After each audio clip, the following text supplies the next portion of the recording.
Candle को read करने के लिए सिर्फ ये इंफॉर्मेशन रीड करना जरूरी नहीं कि एक कैंडल के अंदर अगर ओपन, क्लोज, लो, हाई और बॉडी का कलर है। ये अगर आपको रीड करना आता है तो ये इंफॉर्मेशन इनफ नहीं है। हमें ज्यादा कैंडल की इंफॉर्मेशन को रीड करना पड़ेगा। फर्ज कीजिए ये एक कैंडल है और इसका ओपन, इसका लो, इसका क्लोज और इसका हाई और इसका कलर जो बॉडी के, इसके अंदर एक ऑपरेशन हुई है नीचे की तरफ और एक ऑपरेशन हुई है ऊपर की तरफ। इस ऑपरेशन को हमने रीड करना है। इस ऑपरेशन के अंदर जब नीचे का विक बनता है, इसमें ये तासुर होता है कि सेलर यहां से इंटर होते हैं ओपन प्राइस से इतना नीचे तक आते हैं और फिर उनको बायर कंट्रोल कर देता है। इतना बायर ने कंट्रोल कर लिया। जब बायर ने कंट्रोल कर लिया तो ये जो सेलर की एंट्री थी ये अब कंट्रोल हो गई किससे? बायर की तरफ से। जब सेलर की एंट्री बायर से कंट्रोल हो गई तो सेलर फेल हो गया। तो हम यहां पर इसको मान सकते हैं कि सेलर फेल। अब ये जब सेलर फेल होता है तो ये बायर को मजबूत करता है। अब जितनी भी ऐसी कैंडल्स जिसके नीचे विक है, फॉर एग्जांपल ये एक कैंडल है, इसके नीचे विक है, इसके अंदर आपने क्या देखा कि सेलर फेल है, ठीक है, और बायर को ये कमजोर, ये स्ट्रांग करती है। दूसरी ऐसे कैंडल, ये हैमर की तरह कैंडल है, इसके नीचे विक है, ये भी सेलर इसमें फेल है और बायर ने इसको कंट्रोल किया है। या फिर हैमर ना हो, जितना बॉडी है उतना जो है ना सेलर एंटर हुए थे वो फेल हो गए। मतलब ग्रीन कैंडल के नीचे वाली विक जितनी भी होगी वो बायर को कंट्रोल करने में हेल्प करेगी। फिर जब प्राइस यहां तक पहुंची थी तो यहां पर पहुंचने के बाद आपने देखा होगा कि यहां से सेलर ने एंट्री की। अब ये एंट्री की दोबारा बायर ने कंट्रोल नहीं की, ये एंट्री अभी तक एक्टिव है सेलर की तरफ से। तो इसका मतलब हुआ कि अगर नीचे से सेलर फेल हुए हैं तो सेलर ऊपर एक्टिव है, यहां पर सेलर एक्टिव है। और जब ये एक्टिव होते हैं ना तो फिर ये क्यों एक्टिव रहते हैं? ये शो कराते हैं कि हम इंटरेस्टेड हैं मार्केट के अंदर। और जब ये इंटरेस्टेड होते हैं, अगर इनकी पॉइंट है, दूसरे सेलर भी मौजूद हैं, तो ये मजीद मार्केट में एंट्री करते हैं, फिर आते हैं। हम अक्सर देखते हैं कि ऐसे कैंडल्स बन रही होती हैं। एक कैंडल का ऊपर और नीचे का विक होता है। जैसे कि आपको पता चला कि नीचे वाली कैंडल में जो सेलर, नीचे के विक में सेलर एंटर हुए वो फेल हो गए और ऊपर वाले विक में सेलर एक्टिव हैं। फिर ये वाले सेलर क्या करते हैं, यहां से कोशिश करते हैं लेकिन दोबारा फेल होके बायर उनको कंट्रोल कर लेता है और इस पॉइंट को भी कंट्रोल कर लेता है। अब इस ऑपरेशन के अंदर आपने ये देखा कि ये वाले जो सेलर थोड़ी देर के लिए एक्टिव थे, इन्होंने एंट्री की लेकिन बायर ने दोबारा कंट्रोल कर लिया। अब आपने काम करना है कि एक यहां पर लाइन ले ली और जहां पर अभी रिसेंटली सेलर कंट्रोल हुए हैं एक यहां पर लाइन ले ली। अब इसके अंदर सेलर एंटर हुए थे, सेलर को कंट्रोल किसने किया? बायर्स ने कंट्रोल कर लिया। बायर ने। तो अब ये पूरा एरिया स्ट्रॉन्ग डिमांड बन गया। ये क्या बन गया? Strong demand. स्ट्रॉन्ग डिमांड, या फिर आप इसको बोलो कि स्ट्रॉन्ग सपोर्ट बन गया। ये एरिया के अंदर बायर बड़े स्ट्रांग हैं। कभी भी आप देखेंगे अगर इस एरिया के अंदर सेलर एंटर भी हुआ ना, जैसे कि ये सेलर यहां पर एंटर हो गया, अगर थोड़ी सी रिजेक्शन होनी चाहिए बायर की तरफ से। अब ये पैटर्न, कौन कौन से पैटर्न बन सकते हैं? इंगल्फिंग बन सकता है। Yes sir. अब ये कौन से एरिया में एंटर हुआ? बायर के एरिया में एंटर हुआ। यहां पर जैसे भी जो भी पैटर्न बनेगा लेकिन इस जोन के अंदर आना चाहिए, तो अगली कैंडल स्ट्रांगली मूव ऊपर की तरफ कर लेती है। हम सोचते हैं कि यहां पर तो कोई सपोर्ट थी ही नहीं, तो फिर इंगल्फिंग का पैटर्न फेल क्यों हुआ? वो फेल इस वजह से हुआ कि ये ऑपरेशन जो है ना ये बड़ा इंपॉर्टेंट है। अब देखो कि विक्स कितने इंपॉर्टेंट है। कैंडल के विक्स के अंदर इंफॉर्मेशन छुपी हुई होती है। यहां से हमें बाय और सेल के सिग्नल मिलते हैं। तो यहां पर सेलर एक्टिव थे, दोबारा उन्होंने ट्राई किया और दोबारा ये सेलर कंट्रोल्ड हो गए। जब कंट्रोल हो गए किससे? बायर से। तो सेलर का तो वजूद खत्म हो गया क्योंकि बायर ने कंट्रोल कर दिया। तो ये एरिया किसको मिल गया? यूं समझो ये Buyers. बायर को मिल गया। अब बायर इस को। एरिया में जब भी सेलर आएंगे बायर दोबारा आने की कोशिश जरूर करेंगे। इस तरीके से अगर सर मैं बोल रहा हूँ कि अगर एक रेड कैंडल अगर इसको क्रॉस कर दिया तब बायर की कोई मतलब आने की कोई वजूद होगी। मैं उस पॉइंट पे भी आऊंगा, आप थोड़ा सब्र कीजिए, ठीक है। अभी तो मैं सिर्फ आप लोगों को मैं आइडिया दे रहा हूँ इसके जो है ना विक की रीडिंग का। अभी मैं ये ओके। स्ट्रेटजी आप लोगों के साथ शेयर नहीं कर रहा ताकि आप लोगों को लाजमी एग्जाम्पल के साथ पढ़ाऊंगा ना कि कैसे रिएक्शन करते हैं, ठीक है। इसकी जब स्ट्रेटजी पढ़ेंगे तो फिर वो भी बताऊंगा कि कब ये काम करेगा, कब नहीं करेगा, कब ब्रेक होगा तो क्या होगा। तो आप लोग थोड़ा सा सब्र कीजिए, ठीक है। यहां पर देखें, यहां पर क्या हुआ? सेलर एंटर हुए, एंटर होने के बाद कोशिश की क्या कंट्रोल कर सके? बायर बायर कंट्रोल नहीं कर सके। तो अभी तक ये सेलर क्या है? यहां पर एक्टिव है। एक्टिव है। सेलर एक्टिव है अभी तक। हम अभी विक की रीडिंग को पढ़ रहे हैं, ठीक है। हम कोई स्ट्रेटजी अभी नहीं पढ़ रहे। यहां पर सेलर एक्टिव है। इस जगह पे जब सेलर एक्टिव होंगे तो दोबारा आने की कोशिश करेंगे, लेकिन यहां पर सेलर खत्म हो गए। खत्म होने के बाद यहां पर बायर को ऊपर की तरफ से भी आपको विक आएगा। अगर सेलर को आना है तो विक जरूर आएगा। और विक आने की निशानी क्या है? कि सेलर इंटरेस्टेड हैं, इस वजह से सेलर एंटर हुए। तो अपर विक, लोअर विक बहुत इंपॉर्टेंट है, याद रखिएगा। आगे मैं इसका ब्रेकडाउन पढ़ाऊंगा अगली स्लाइड में। तो अपर विक और लोअर विक बहुत इंपॉर्टेंट होता है, इसमें सारी इंफॉर्मेशन छुपी होती है। आगे चलते हैं तो यहां पर एक रेड कैंडल है। अब फर्क आपने क्या रखना है इस कैंडल के अंदर और ग्रीन कैंडल के अंदर? फर्क क्या है? ये फर्क आपको आना चाहिए। एक तो कलर का फर्क, दूसरा ओपन और क्लोज का फर्क, लो और हाई तो एक जैसा है। यहां पर देखिए, बायर की नेचर होती है हमेशा प्राइस को ऊपर लेके जाते हैं और सेलर की नेचर होती है हमेशा प्राइस को नीचे की तरफ लेके आते हैं, ठीक है। यहां पर ग्रीन कैंडल में सेलर कहां पर फेल होते हैं? नीचे। तो रेड कैंडल में बायर कहां पर फेल होंगे? ऊपर ऊपर। ऊपर। ग्रीन कैंडल में सेलर यहां पर एक्टिव है और ये यहां पर बायर एक्टिव रहेंगे। तो ये बस पॉइंट आप लोगों ने याद रखनी है अभी के लिए, ठीक है। अब इसका ब्रेकडाउन कैसे होगा? ब्रेकडाउन इसको समझते हैं। देखिए, अंडरस्टैंडिंग विक ऑफ बुलिश हैंडस्टिक। यहां पर रेड कैंडल है। ये बहुत नॉइज आ रहा है, मैं डिस्टर्ब हो रहा हूं गोविंदा की तरफ से और एस के परवेज की तरफ से, प्लीज। ये रेड कैंडल है, उसके बाद ग्रीन कैंडल। आप लोग देखो कि इस रेड कैंडल ने ग्रीन कैंडल को कंट्रोल कर लिया। जब दो कैंडल को हम सब्ट्रैक्ट करेंगे ना तो आपके पास ये विक आएगा। अपोजिट कैंडल हमेशा सब्ट्रैक्ट होती हैं। ये सब्ट्रैक्ट हो गया, ये विक आपके पास आ गया। अगर यहां पर दो सेम कलर की कैंडल होती तो वो ऐड होती। अपोजिट कलर की कैंडल सब्ट्रैक्ट होगी। ये विक इस तरीके से बना। इस विक का कलर ग्रीन क्यों है? क्योंकि रिमेनिंग बॉडी ग्रीन है। ये आपका एक पैटर्न बन गया। और यहां इस ये विक क्या आपको बता रहा है कि सेलर एंटर हुए थे, बायर ने उनको कंट्रोल कर दिया। उसके बाद बायर पहले एंटर होते हैं, सेलर उनको कमजोर करते हैं। अगर पूरा कंट्रोल न कर सके तो फिर हम बोलेंगे ये इनको कमजोर कर दिया, वीक कर दिया। वीक सेलर परसेंटेज फेल नहीं बोल सकते। अब इस बार इन्होंने सेलर फेल हो गया यहाँ पर, ये नहीं बोल सकते क्या? पर नहीं बोल सकते क्या सेलर फेल हो गया? कहां पर? इस जगह पे? हैमर की जगह पर बोल।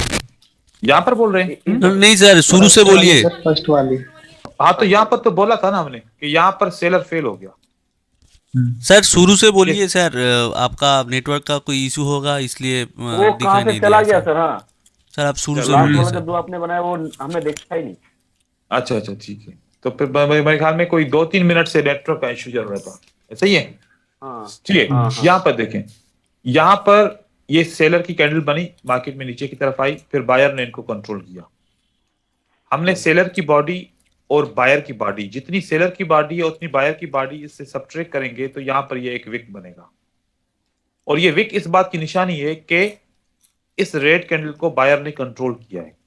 जब कंट्रोल कर लिया तो अगली जो रिमेनिंग बॉडी है हमने इसके ऊपर डाल दी, तो ये नीचे का विक बता रहा है कि सेलर क्या हो गए, सेलर फेल हो गए। यहां पर सेलर क्या कंट्रोल कर सके बायर को? कंट्रोल तो नहीं कर सके, लेकिन वीक जरूर कर सके। तो इसको बोलेंगे वीक। कितना फीसद वीक किया? इस पूरी कैंडल का हिसाब कीजिए तो 80% वीक कर लिया। कभी 50% वीक करेगा, कभी 25% वीक करेगा, कभी उससे कम वीक करेगा। इतना इन्होंने इसको वीक किया।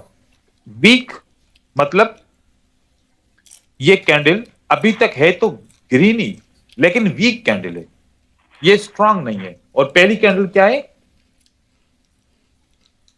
स्ट्रॉन्ग है सर, दूसरी कैंडल क्या है? वीक। अब इस सर कैटेगरी दूसरी कैंडल पे तो सेलर एक्टिव है ना ऊपर की तरफ? जी बिल्कुल एक्टिव है, एक्टिव है, तभी तो बायर वीक हो गए ना। ठीक है, एक्टिव है तभी तो बायर वीक हो गए, नहीं तो फिर स्ट्रांग रहते ना बायर, अभी वीक हो गए।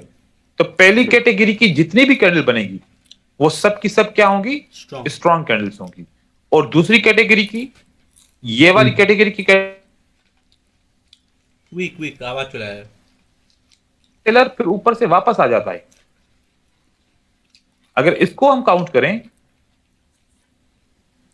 और इसको सब्ट्रैक्ट करें तो एक विक ऊपर की तरफ से, क्योंकि वहां पर सेलर एंटर हुए हैं, और एक विक नीचे से जहां पर फेल हुए थे, तो सब्ट्रैक्शन की तो यहां पर इस तरीके से ये कैंडल बन गई। ये कैंडल अगर बॉडी के ऊपर और नीचे वाली विक बराबर हैं और बॉडी से थोड़ी सी बड़ी हैं या बॉडी के बराबर हैं, तो इसको हम बोलेंगे न्यूट्रल कैंडल। क्या बोलेंगे? न्यूट्रल। न्यूट्रल में क्यों बोल रहा हूं? क्योंकि ऊपर का विक और नीचे का विक बराबर है। नीचे का जितना प्रेशर है तो उतना ऊपर का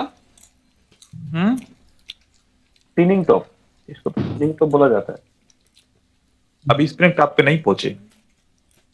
ठीक है, मुझे पता है कि वैसे कि आपको पता है स्पिनिंग टॉप कैंडल कौन सी होती है। ठीक है, थोड़ा आप सब्र कीजिए, करेंगे ताकि मैं डिस्टर्ब ना हूं। बेची चौदह है हमारा माता करो मैं। तो ये न्यूट्रल कैंडल रहेगी। हम अभी कैंडलस्टिक की रेंजेस पढ़ रहे हैं, पैटर्न्स नहीं पढ़ रहे। यहां पर जो प्रेशर सेलर की तरफ से बना और फेल हो गया, वही प्रेशर वापस उतना ऊपर की तरफ से आ गया, तो ये कैंडल का न्यूट्रल बन गया। आगे चलते हैं तो एक छोटी सी सेलर की रिजेक्शन पहले आती है, एंट्री होती है, फिर बायर उनको कंट्रोल करते हैं और उसके बाद सेलर्स वापस आते हैं। इससे आपकी ये बनेगी नॉर्मल कैंडल। अगर दोनों तरफ से विक रहेंगे तो वो कैंडल नॉर्मल होगी। हम उसको स्ट्रांग में काउंट नहीं करेंगे, होगी स्ट्रांग के बराबर बराबर, लेकिन हम उसको नॉर्मल के हिसाब से काउंट करेंगे। ये हमारा नॉर्मल। अब हमारे पास कितनी कैटेगरीज आ गई? टोटल 4। कैंडलस्टिक चार्ट के अंदर जितनी भी कैंडल्स हैं, सब की सब इस 4 कैटेगरीज के अंदर होती हैं। इसके अलावा 5वीं कैटेगरी एक है जिसको हम बोलते हैं इनडिसिशन, जिसमें डोजी स्पेशल कैंडलस्टिक आती हैं। ये 4 कैटेगरीज आपकी हमेशा रहेंगी जब कैंडल की बॉडी होगी, और हमारी हर स्ट्रेटजी इन 4 कैंडल के ऊपर मुश्तमिल होती है, 4 किस्म की कैटेगरीज के ऊपर मुश्तमिल होती हैं। हम एसएनआर कैसे ट्रेड करेंगे, हम ब्रेकआउट कैसे ट्रेड करेंगे, हम किसी भी किस्म की कोई भी स्ट्रेटजी को ट्रेड करेंगे, वो इस तरीके से हमारा रहेगा। आगे चलते हैं तो हमारे पास बियरिश जो है ना कि विक को समझना, वो भी इसी तरीके से सेम, बस अपोजिट है। यहां पर बायर फेल होता है और यहां पर बायर सेलर को कमजोर करता है। क्या फर्क है कि पहले बायर एंट्री की, सेलर ने उनको कंट्रोल कर दिया और उसके बाद ये सेलर स्ट्रांग हो गए। अब ऊपर का विक सेल की कैंडल को स्ट्रांग करता है और नीचे का विक सेल की कैंडल को वीक करता है, अपोजिट। तो एक दूसरे के अपोजिट कैंडल कौन सी बनेगी? ये इसकी अपोजिट कैंडल है और ये इसकी अपोजिट कैंडल है। ये एक दूसरे की अपोजिट कैंडल्स रहेंगी। ये स्ट्रांग, ये भी स्ट्रांग, ये वीक, ये भी वीक। यहां पर न्यूट्रल रहेगी, ये सेल की कैंडल न्यूट्रल रहेगी और ये न्यूट्रल कैंडल इस तरीके से रहेगी। ये भी न्यूट्रल और ये भी न्यूट्रल, ये दोनों कैंडल न्यूट्रल रहेंगी। और ये अभी नॉर्मल कैंडल रहेगी सेल की तरफ से।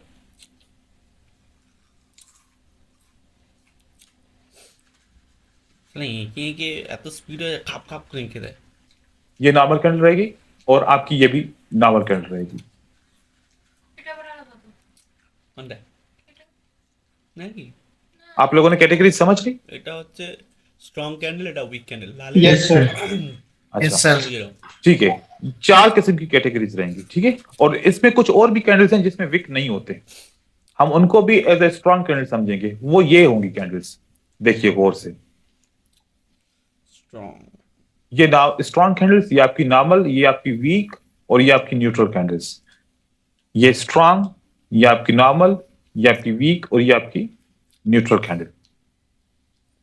जिस कैंडल के अंदर विक नहीं है। अब आप सोच रहे होंगे कि सर इस कैंडल के अंदर विक ऊपर से है, फिर भी हम स्ट्रॉन्ग इसको क्यों मानते हैं, जबकि ये कैंडल के ऊपर और नीचे विक है, ये भी हम इसको स्ट्रॉन्ग मान सकते हैं? मान सकते हैं बिल्कुल, लेकिन इसको इसलिए मान रहे हैं कि ये विक 5% से ज्यादा बड़ा नहीं है।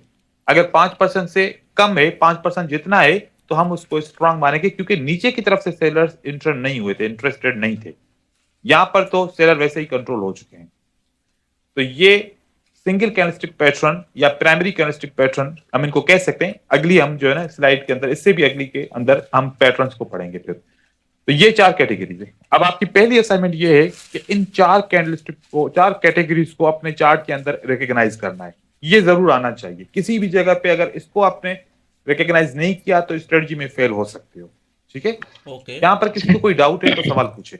सर मैं ये पूछना चाह रहा था कि ये जो स्ट्रॉन्ग कैंडल्स है हैमर और ये, तो इसमें वीक की लेंथ मैटर करेगी क्या?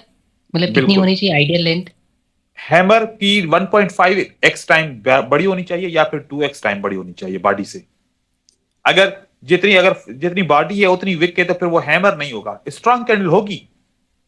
स्ट्रॉन्ग कैंडल होगी। आपने हैमर का पूछा तो इस वजह से मैं बोल रहा हूं कि अगर ये वाली कैंडल आपको मिल जाए, ये भी स्ट्रॉन्ग है, ये भी स्ट्रॉन्ग है, लेकिन ये पैटर्न नहीं है। ये क्या है? एक बुलिश कैंडल है, स्ट्रॉन्ग बुलिश कैंडल है, पैटर्न नहीं है। तो पैटर्न अभी आगे वाली स्लाइड में आएगा तो वो उसमें बताऊंगा कंडीशन क्या है पैटर्न्स की, ठीक है। ठीक है सर। चलो आगे। सर एक टी टाइप की और कैंडल होती है सर, जैसे ऊपर हाँ, से बिल्कुल पतली बिल्कुल, और बिल्कुल। नीचे से विक विक बहुत बड़ी। बिल्कुल, ये अभी अगली स्लाइड में आ जाएगा। अगली स्लाइड में वो आपको ठीक है दिखाता सर, हूं मैं। ठीक है सर। अब ये सीक्वेंस बड़ी इंपॉर्टेंट है, ठीक है। और सीक्वेंस आपको आनी चाहिए, नहीं आएगी तो फिर आपके ट्रेड लॉसेस होंगे। अब 2 किस्म की स्ट्रेटजीज हमारे ट्रेडर यूज करते हैं। अगर आप लोगों में से कोई भी वो स्ट्रेटजी यूज करता है तो आज वो देख ले, समझ ले। हम हमेशा क्या समझते हैं कि एक कैंडल बनती है, दूसरी बनती है, जब तीसरी कैंडल बन रही होती है ना, एकदम से यहां पर पहुंच जाती है, हमें मौका ही नहीं मिलता बाय करने का। अब हम इंतजार कर रहे होते हैं कि प्राइस ओपन प्राइस पे आए तो हम बाय करें, लेकिन नहीं आती, टाइम खत्म होने वाला होता है। फिर आप क्या करते हो? कहते हो कि मोमेंटम पीछे है, चलो यहीं पर ही बाय कर लो, आगे तो वैसे भी जाएगी मार्केट। फिर आप जब बाय करते हो, मार्केट ऊपर जाती है, लेकिन एंड में क्या होता है, आखिरी सेकंड्स में ये मार्केट रिवर्स हो जाती है और आपका ट्रेड यहां पर ऊपर लगा होता है, आपका लॉस हो जाता है। क्या ऐसा होता है आपके साथ? यस सर, होता है सर। यस अच्छा, सर। एक चीज ये। दूसरी चीज ऐसी होती है कि आपके पास 2 कैंडल या 3 कैंडल से मार्केट नीचे की तरफ आ रही होती है, ठीक है। मैं रेड कैंडल्स बना रहा हूं ताकि आप समझ पाए। यहां से मार्केट नीचे की तरफ आ रही है। अब आपने सोचा कि ये इतनी सारी स्ट्रांग लेवल है, अगर मैं इस लेवल के नीचे जैसे ही मैं सेल करूंगा ना, मार्केट क्लोजिंग इसके ऊपर देगी तो मेरा ट्रेड बाय का विन हो जाएगा। ऐसे भी करते हैं ना ट्रेड आप लोग? Yes sir. Yes sir. Yes sir. लेकिन होता क्या है कि जब हम इसके ऊपर जब हम सेल कर रहे होते हैं, बाय करते हैं,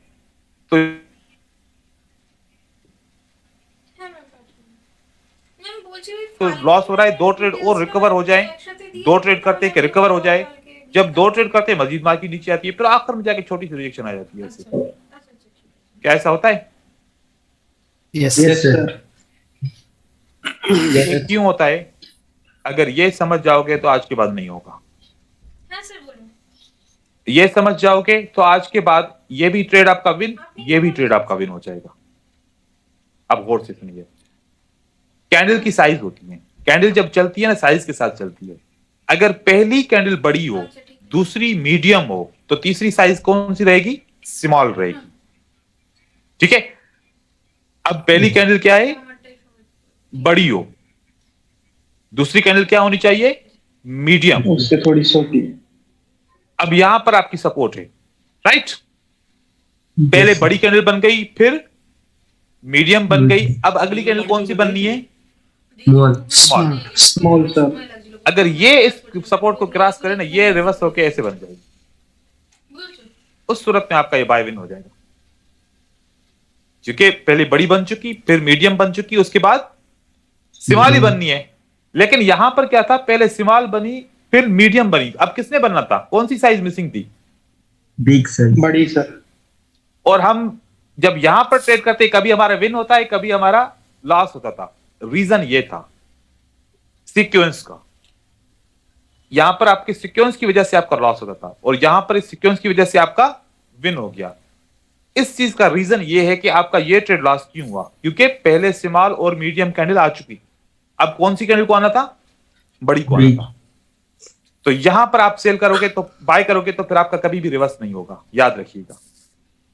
ठीक है, इसी तरीके से जब छोटी कैंडल की बारी हो तो ओपन के ऊपर ही बाय करना है, इससे ऊपर बाय नहीं करना गलती से भी, क्योंकि एंड में मार्केट रिवर्स होकर छोटी और बन जाएगी। तो ये सीक्वेंस बहुत इंपॉर्टेंट होती है, सीक्वेंस आप लोगों को आनी चाहिए। अब सीक्वेंस कैसे बनती है? ये कैंडल की सीक्वेंस होती है, मैं आपको चार्ट में भी दिखाऊंगा। ये सीक्वेंस का कॉन्सेप्ट यूनिवर्सल कॉन्सेप्ट होता है, ये हर एक टाइम फ्रेम के ऊपर चलता है। मैं आपको दिखा रहा हूं।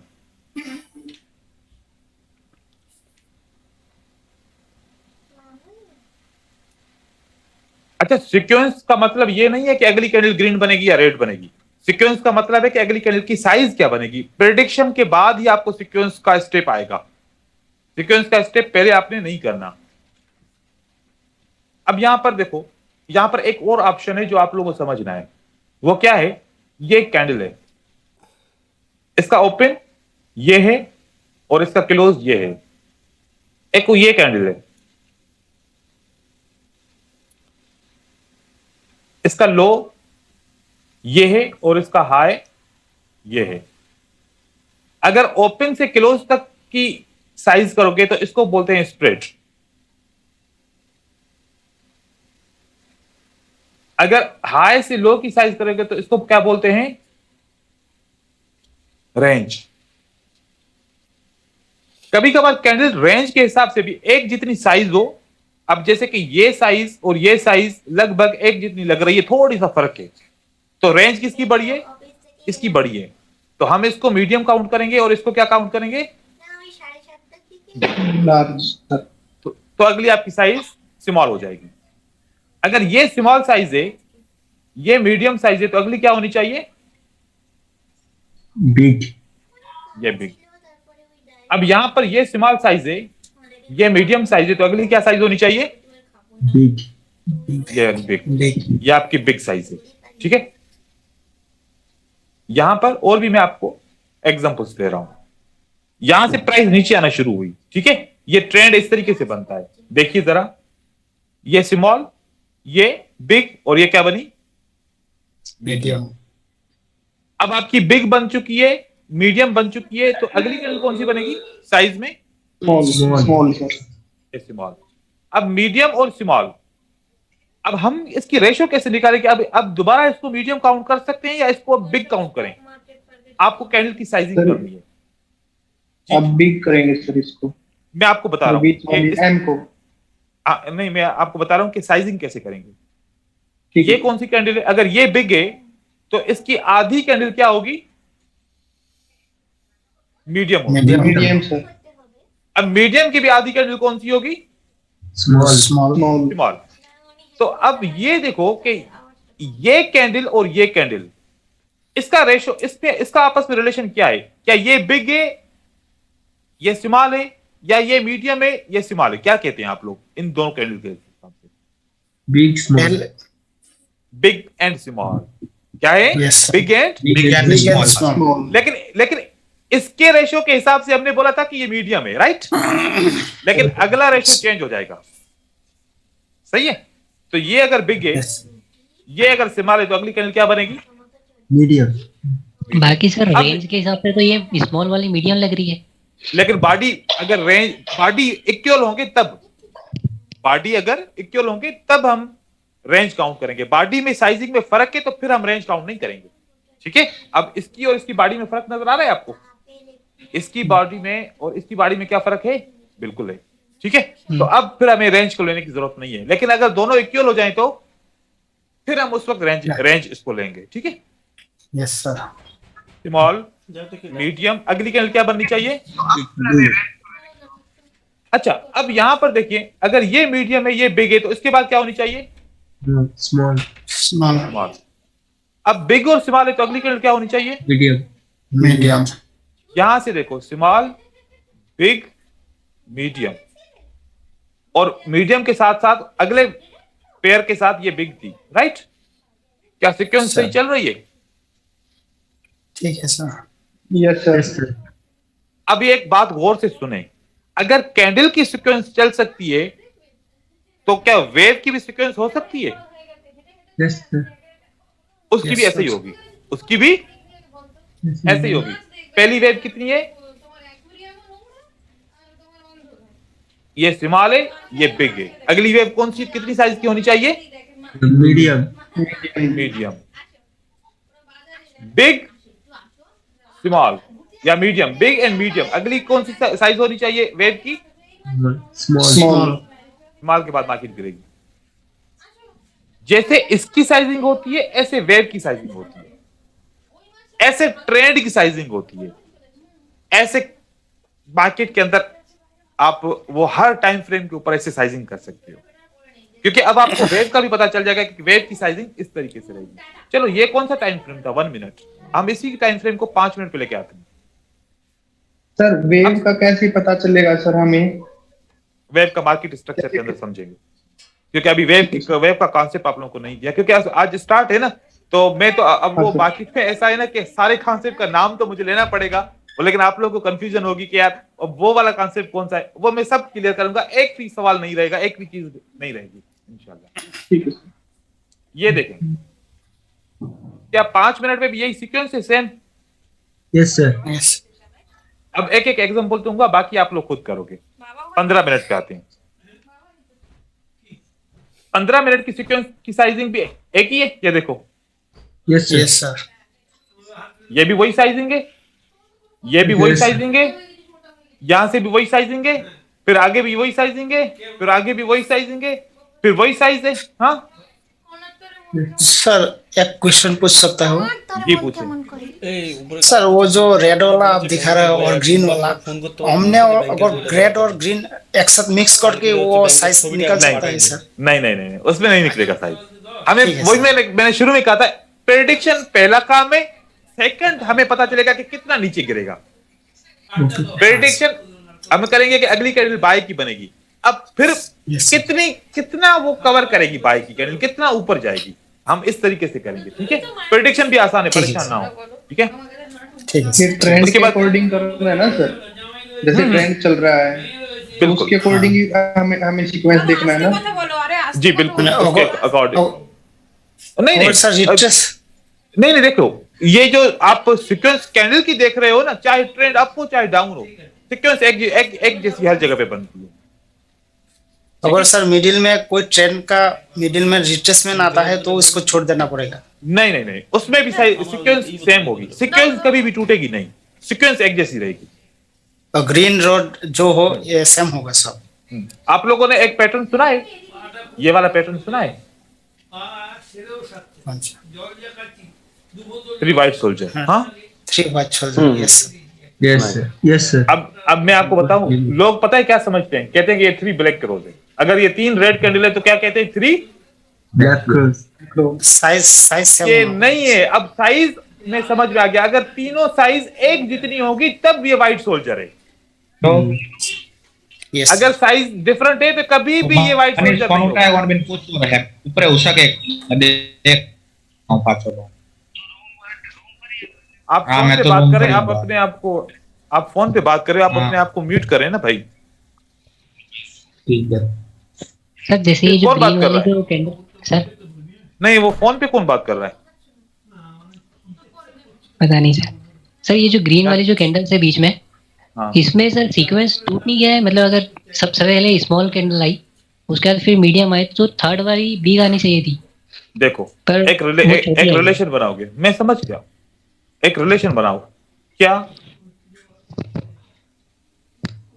इसका रिलेशन, इसका रिलेशन, इसका रिलेशन, इसका रिलेशन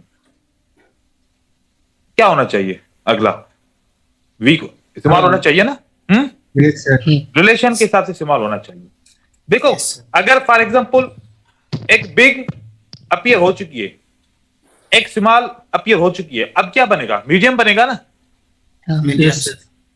मीडियम से कम कौन सी साइज होती है? स्मॉल। small। या अगली कैंडल मीडियम बनेगी या अगली कैंडल स्मॉल बनेगी। सेम भी हो सकता है सर। अब ये स्मॉल है, अब मीडियम है, अब मीडियम से अगली साइज क्या हो सकती है? बिग ना। बिग। बिग। या तो बिग बन सकती है या तो मीडियम बन सकती है, स्मॉल नहीं बनेगी। ओके मतलब सर। इस तरीके से भी हो सकता है। ठीक है, हम्म, देखो ये कानून जो है ना, ये किसी किताब में नहीं लिखा हुआ। जो एंट्री पॉइंट के आपको मसले आते हैं ना, मैंने उसको रिसर्च करके मैंने खुद से ये कानून समझा हुआ है। अब ये कानून किसी किताब में लिखा हुआ है, किसी ने डिस्क्राइब किया है, मुझे नहीं पता, लेकिन मैं इस तरीके से आप लोगों को सिखा रहा हूं क्योंकि हर टाइम फ्रेम के ऊपर ये ऐसे चलता है। क्योंकि मैं डाउ की किताब पढ़ता हूं तो डाउ की किताब में ना मुझे ये कॉन्सेप्ट समझ में आता है, वो ऐसे दबे लफ्जों में इस सीक्वेंस की बातें करता है, लेकिन क्लियर नहीं बोलता वो। ठीक है, तो इस तरीके से हाँ, 1 घंटे की कैंडल को भी देखा हूं। आप सीक्वेंस को देखो, सेम है, ये सीक्वेंस आपकी सेम है, स्मॉल, बिग और मीडियम। यहां पर भी इस तरीके से आपको सीक्वेंस सेम मिलेगी। आप 1 दिन की कैंडल 4 घंटे की देखो या 1 दिन की देखो, यहां पर 1 दिन की 3 कैंडल है। आप बताओ ये 3 कैंडल क्या सीक्वेंस के हिसाब से सही है? हाँ सर, ठीक है सर। सही ये है 3 सर। कैंडल सीक्वेंस के हिसाब से सही है। ठीक है, सही है। Yes sir. ये 1 दिन की कैंडल थी, आप 1 महीने की कैंडल पे चलें, सही है। अब आप बताओ 1 महीने की कैंडल, ये स्मॉल है, ये बिग है, अगली कैंडल क्या साइज बननी चाहिए? Medium. Medium sir. Medium sir. तो इसका मतलब है कि इस महीने में बहुत बड़ी मूव नहीं होने वाली। 21 तारीख तो हो गई है, 22 तारीख तो हो गई है, 8 दिन रह गए, तो क्या साइज बननी चाहिए यहां पर? मीडियम बननी चाहिए। Medium medium sir. मतलब बिग मूव नहीं हो सकती, राइट। Yes sir. तो हम इस तरीके से कर सकते हैं। इस महीने की साइजिंग, एक महीने की साइजिंग भी आप कर सकते हो, आपको पता चल जाएगा। फॉरेक्स में ये स्ट्रेटजी असल में यूज होती है। ठीक है, तो मैंने आपको सब टाइम फ्रेम करके दिखाया। ये यूनिवर्सल कॉन्सेप्ट, इसलिए इसको हम कहते हैं। सीक्वेंस क्लियर हो गई? कोई कंफ्यूजन सीक्वेंस में? नहीं सर। ठीक है, अब सिंगल कैंडलस्टिक पैटर्न। अब हम स्पिनिंग टॉप को पढ़ेंगे। ठीक है, ये आपका बुलिश पैटर्न, ये आपका बुलिश हैमर है, और ये आपका बुलिश इन्वर्टेड हैमर है, और ये आपका स्पिनिंग कैंडल। ये आपकी है गई मारुपोजो, क्लोज मारुपोजो, ओपन मारुपोजो। अच्छा, मैंने इसको स्पिनिंग टॉप क्यों नहीं बोला? मैंने खाली इसको स्पिनिंग कैंडल क्यों बोला है अभी तक? क्योंकि टॉप सर में नहीं इसका बना। ये टॉप में नहीं लोकेशन टॉप लोकेशन में बनता क्लियर तो स्प्रिंग टॉप, और डाउन में बनता तो स्प्रिंग। वेरी गुड, टॉप में आएगा। मतलब कि अगर टॉप का मतलब क्या है? Top of the trend. हाँ, यस सर। नहीं, टॉप ऑफ द ट्रेंड की बात नहीं कर रहा। एक कैंडल के ऊपर आ जाए तो ये स्पिनिंग टॉप है। एक कैंडल के क्लोज के ऊपर बने तो स्पिनिंग टॉप है। ठीक है, यस सर। रेड कैंडल के बाद बने तो स्पिनिंग बॉटम है। बॉटम बॉटम है। सही है। और अगर ये रेड कैंडल के बाद स्पिनिंग बने तो ये भी ये स्पिनिंग बॉटम है, ये स्पिनिंग बॉटम। बॉटम है। अगर ग्रीन के बाद बने ये वाला रेड वाला स्पिनिंग तो ये स्पिनिंग टॉप है। बस ये फर्क है। आप ट्रेंड को कहां ढूंढोगे? ट्रेंड को छोड़ो। ठीक है, ये स्पिनिंग टॉप है, ये स्पिनिंग टॉप है, ये स्पिनिंग बॉटम है, ये स्पिनिंग बॉटम है। बस अगर इसमें कंफ्यूजन हो रही है तो बस खाली बोलो स्पिनिंग कैंडल, तब भी समझ जाएंगे। ठीक है, ओके सर। अच्छा, ये वाले जो पैटर्न है ये सब इसको प्राइमरी पैटर्न बोलते हैं। आप डबल कैंडलस्टिक को सब्ट्रैक्ट करो, आपका ये प्राइमरी पैटर्न बनेंगे। 2 कैंडल को जोड़ो, आपका प्राइमरी पैटर्न बनेगा। 3 कैंडल को सब्ट्रैक्ट करो, 3 कैंडलस्टिक के पैटर्न को सब्ट्रैक्ट करो, आपका प्राइमरी पैटर्न बनेगा। 4 कैंडल को तोड़ो, प्राइमरी पैटर्न। 5 कैंडल को तोड़ो, प्राइमरी पैटर्न। 6 कैंडल को तोड़ो, 60 कैंडल को तोड़ो, प्राइमरी पैटर्न। 240 कैंडल को तोड़ो, तब भी प्राइमरी पैटर्न। इन सारे पैटर्न को क्या बोलते हैं? Primary pattern. जिसको ये पैटर्न ट्रेड नहीं करने आएंगे उसको कोई भी पैटर्न ट्रेड नहीं करने आएगा, उसको कैंडलस्टिक रीड करने नहीं आएंगी। किस तरीके से?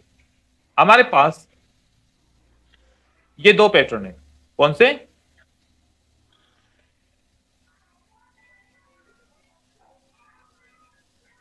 मैं इस पैटर्न को जोड़ना चाहूं क्योंकि 2 सेम कलर की कैंडल है, जोड़ूंगा तो कौन सा पैटर्न बनेगा? मारूबुजू। मारूबुजू। ये बना पैटर्न? ठीक है।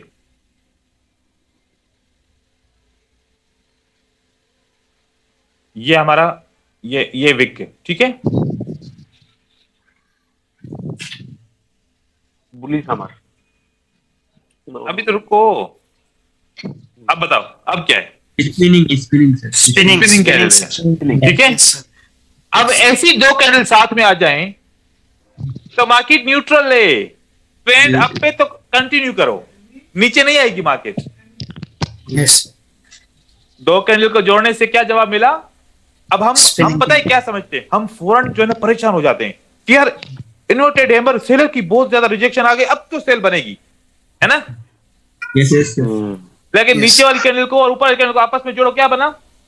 Neutral spinning top. अगर ट्रेंड अप पे तो मतलब मार्केट कहां जाएगी? अप। तो इसका मतलब है कि इसके बाद सेल नहीं आएगी, है ना? Yes sir. इस तरीके से आपने करना पड़ेगा, 2 कैंडल को आपस में जोड़ना पड़ेगा, तो आपको जवाब मिल जाएगा।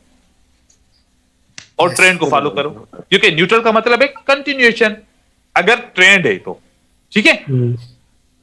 ऐसे ही अब यहां पर मैं आपको एक ये कैंडल बनाऊं, ये बनाता हूं हैमर, ठीक है। इस हैमर के बाद क्या बना? Inverted hammer. किसको फॉलो करोगे? क्या सेल स्ट्रांग हो गई? नहीं सर, बायर को फॉलो करेंगे। मैं आपको एक बार बताऊं, ये मार्केट में ये पहले क्या चल रहा था? पहले क्या चल रहा था? अप ट्रेंड चल रहा था। ये अप ट्रेंड में शूटिंग स्टार आया है, अप ट्रेंड के अंदर ये शूटिंग स्टार आया। अब ये डोजी बन गया। क्या बना? डोजी। इनडिसीजन है, सेल में इनडिसीजन है। क्या होगा? आप कहां जाओगे फिर? अभी इंतजार करो। अभी ये कह रहा है कि इनडिसीजन है, अभी कोई डिसीजन नहीं हो सका। अगर अगली कैंडल रेड आ जाए तो फिर सेल के साथ जाना है, नहीं तो ये इनडिसीजन है। तो जब तक कैंडलस्टिक मैथ में आप माहिर नहीं होगे ना, अच्छा कैंडलस्टिक मैथ का मतलब ये नहीं है कि आप लोगों ने फिर उस वक्त ये सब्ट्रैक्शन भी करनी है, एडिशन भी करनी है। नहीं, देखते ही समझ जाओ कि कैंडल कौन सी है, देखते ही समझ जाओ। नहीं तो पता है क्या करना पड़ेगा आपको? नहीं तो यहां पर 2 मिनट का चार्ट ओपन कर लो, 2 कैंडल्स ऑटोमेटिकली सब्ट्रैक्ट भी होंगी और एडिशन भी हो जाएगी। यहां पर 1 मिनट का चार्ट देख रहे हो और यहां पर 2 मिनट का चार्ट देख रहे हो, उससे भी आपको इंफॉर्मेशन मिल सकती है, या फिर आपको खुद से आना चाहिए, ठीक है। इस पे मैं कुछ सवाल पूछूंगा आप लोगों से, अगर आप लोगों को जवाब आए तो फिर आप मुझे बताइएगा। इस कैंडल के अंदर मैं एक स्टेटमेंट बोलूंगा और हो सकता है कि मेरी स्टेटमेंट गलत है, हो सकता है कि मेरी स्टेटमेंट राइट हो। इस कैंडल के अंदर सेलर फेल हो चुके हैं, right wrong? Yes sir, yes sir. इस कैंडल के अंदर बायर बहुत स्ट्रांग है, right wrong? Wrong sir, buyer से। इस कैंडल के अंदर बायर न्यूट्रल है, यस सर, राइट। इस कैंडल के अंदर सेलर की कोई भी एंट्री नहीं है, यस सर। स्ट्रॉन्ग है। बायर नहीं स्ट्रॉन्ग। सर, मैं बायर की बोल रहा था सर, बायर स्ट्रॉन्ग है। बायर स्ट्रांग है लेकिन सेलर की एंट्री है मौजूद, हाँ, ठीक है। सेलर। इसके बीच के अंदर हाँ, में होगी एंट्री जरूर, ऐसा नहीं हो सकता कि इस 1 मिनट में किसी ने सेल नहीं किया हो, ठीक है। इस कैंडल के अंदर सेलर एंटर हुए थे और फेल हो गए, राइट रॉन्ग? यस सर, इस कैंडल के अंदर सेलर इंटरेस्ट शो कर रहे हैं लेकिन एंटर होने के लिए इतने स्ट्रांग नहीं है, इंटरेस्ट शो कर रहे हैं, राइट? राइट। जैसे कि ये बायर की कैंडल बड़ी स्ट्रांग है, ऐसे ही सेलर की ये कैंडल बड़ी स्ट्रांग है। Right wrong? नहीं सर, रॉन्ग है, wrong। ये Wow. सेलर की वीक कैंडल है। Very good. लेकिन अब दूसरा सवाल पूछूंगा, इस कैंडल का अपोजिट ये कैंडल है। Right wrong? नहीं, रॉन्ग सर, रॉन्ग है सर। रॉन्ग है सर। हमारे का शूटिंग राइट सर, ये वाला ठीक। ये वाला। सही, ठीक है, बाकी भी सही है, सेम सवाल आ जाएंगे। चलो हाँ। आप लोग एक्टिव हो, गुड। आगे चलें। Thank you sir. अब सिंगल कैंडलस्टिक ये कंटिन्यूएशन पैटर्न है या रिवर्सल, क्या है बताओ? अब दिख नहीं रहा सर। नहीं, वो दिखाऊंगा तो फिर मैं